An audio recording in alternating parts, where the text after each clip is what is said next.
Good morning, everyone.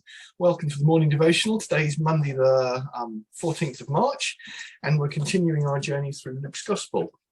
Today, I'm reading Luke chapter 7. Excuse me, what are you looking for? My French book. I don't think it's here, Pippa. Sorry, I think I'm going to have to do a restart. Unless it's, no, that's Mummy's. It's not here, love. It's not here. Right, we'll just restart. Good morning, everyone. It's Monday, the 14th of March. We're continuing our journey through Luke's Gospel. So today we're on Luke chapter 7, and I'm going to start reading at verse 18. So, the disciples of John reported all these things to him, and John, calling two of his disciples to him, sent them to the Lord, saying, "Are you the one who is to come, or shall we look for another?" And when the men came to him, Jesus, they said, "John the Baptist has sent us to you, saying, 'Are you the one who is to come, or shall we look for another?' In that hour he heals many people of diseases and plagues and evil spirits, and on many who were blind he bestowed sight. And then he answered them, 'Go and tell John what you have seen and heard. The blind receive their sight, the lame walk, lepers are cleansed, and the deaf hear. The dead are raised up, and the poor have good news preached to them. And blessed is the one who is not offended by me.'" So what's happening here? Well, John's in prison. Almost certainly it's not particularly nice in prison, and John is probably a bit fed up. John was chosen by God, as foretold in Malachi, to prepare the way of the Lord. And he's saying, "Is this the Lord?" And so John's been living in the desert, promising the coming Messiah, and now he hears all these things. So what he does is he's got some disciples and he dispatches two of them and says, "Go and find out if this is the one." And they ask Jesus. And what does Jesus do? Jesus then spends the next hour performing miracles in front of them. Now, he doesn't say, "Go and ask the crowd what happened yesterday, the day before, and the day before that." He's got these two guys here who are questioning him on his identity. And he stops and he says, "We can do this." And he says, "Look, I'll show you." So he's not relying on hearsay. He's not relying on secondary evidence. He's demonstrating to these two disciples of John that have turned up. And then he tells them what's been going on. The blind have been given their sight back. The lame are able to walk. Lepers are healed. The deaf hear. Dead are raised. And the good news is preached to the poor. This is all pretty powerful stuff. So if we remember, thinking back to Old Testament prophets, Jesus is foretold. And so with all of these miracles going on, that's a sign that salvation has started. So in actual fact, the Jews should be getting quite excited because Messiah is here. And then there's that little comment at the end about, "Blessed is the one who's not offended by me." And the evidence that I could find, or the reading I found around this, generally suggested that what Jesus is saying is, to John, don't be annoyed. I am the Messiah.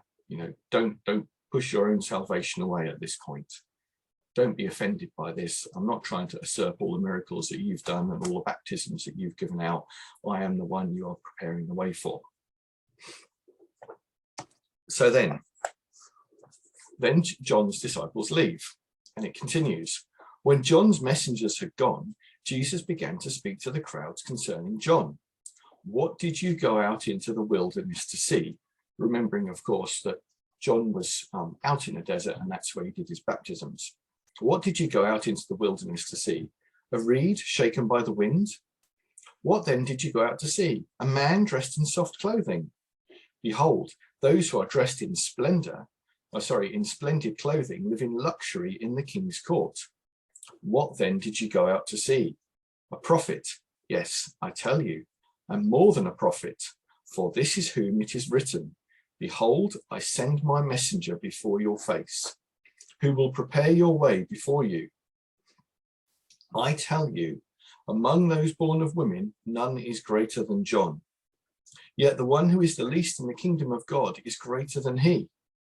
When all the people heard this, and the tax collectors too, they declared God just, having been baptized with the baptism of John. But the Pharisees and lawyers rejected the purpose of God for themselves, not having been baptized by him. So what's going on here? Who is this John? Well, remember, as we said, John is preparing the way for the Lord. So we've had a number of prophets all the way through the Old Testament. All the Old Testament prophets look forwards to Jesus and the time of Jesus. They're looking forward to the Messiah and the coming of God's kingdom.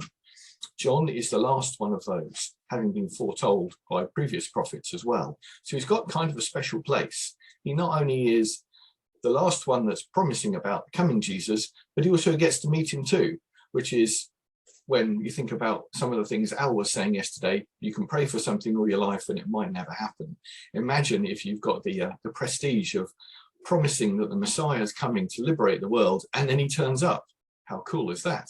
So John is waiting and he's promising and expecting, and then Jesus turns up.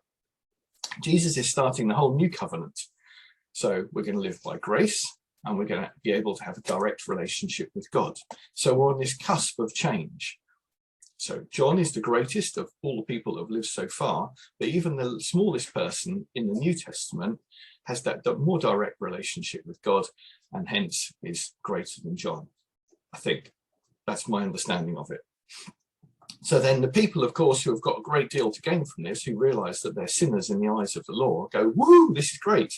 But the people who think, hang on, we might have something to lose here, possibly a bit more questioning. There is a question for us there of, well, actually, as we're moving forward with our Christianity, as we're carrying the gospel to the world, as we're telling people about Jesus, which of those camps do we sit in?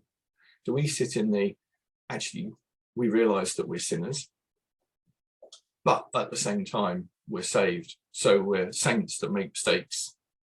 But in actual fact, it's all by the grace of God that we're saved. And therefore, we need to realize our position in this whole thing. Or do we like actually making the rules and telling people that they're right and wrong and condemning them? Which one of those camps do we sit in? But hold on, there's still more to come. To what then shall I compare the people of this generation, says Jesus. And what are they like? They are like children sitting in the marketplace and calling to one another. We played the flute for you, and you did not dance. We sang a dirge, and you did not weep. So there we go. We've got children playing in the marketplace, and they're generally moaning about the other children and what's happening. They say, yay, let's play a fun game. Let's play a happy game. Let's have a good time. And the others go, no, we don't want to. And they say, okay, let's do something miserable and be sad. And the others go, yeah, I don't want to.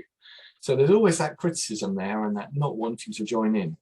For John the Baptist has come eating no bread and drinking no wine, and you say he has a demon.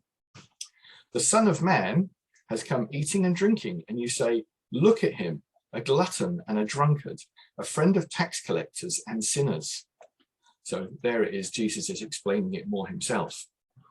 He's saying, you've got this chap, this prophet living out in the desert, and you don't like what he says, so you criticize him. And you say, well, you know, he's got a demon, clearly lives in the desert, eat locusts and honey, wears wool, bit of a weirdo, we'll try and ignore him. And then Jesus comes along and does all these miracles that we read about only a few verses before, including all of the good stuff that we like to hear, and all of the good stuff that we kind of think, well, could we do that? How do we do that? How can we do that in today's society? And he actually spends time with sinners and transforms lives. We read about tax collectors being touched by Jesus and then giving all their money away again. So it's a radical change in people's lives. And the religious authorities say, well, actually, clearly there's something wrong with Jesus as well, because he's not living how we would define a religious life. So then there's this line at the end. Yet wisdom is justified by all her children, which is a bit of a tricky one, but let's think about it for a minute. If we're living the right life, if we're living the life that's with God, then actually we're going to be in tune with what God's asking us to do and how we should be living every day. And sometimes that will be hard, and sometimes that will be easier. But at the end of the day, our actions will show us to be children of God. And that's not just us personally, that's us corporately as well.